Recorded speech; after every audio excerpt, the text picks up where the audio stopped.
Meaning of library. Library. Library. Library. Library.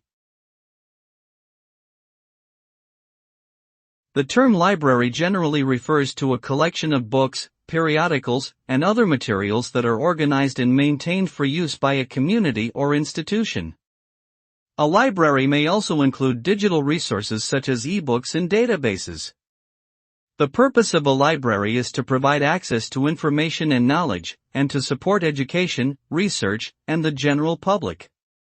In addition to lending materials, libraries often provide services such as reference assistance, instruction, and programming.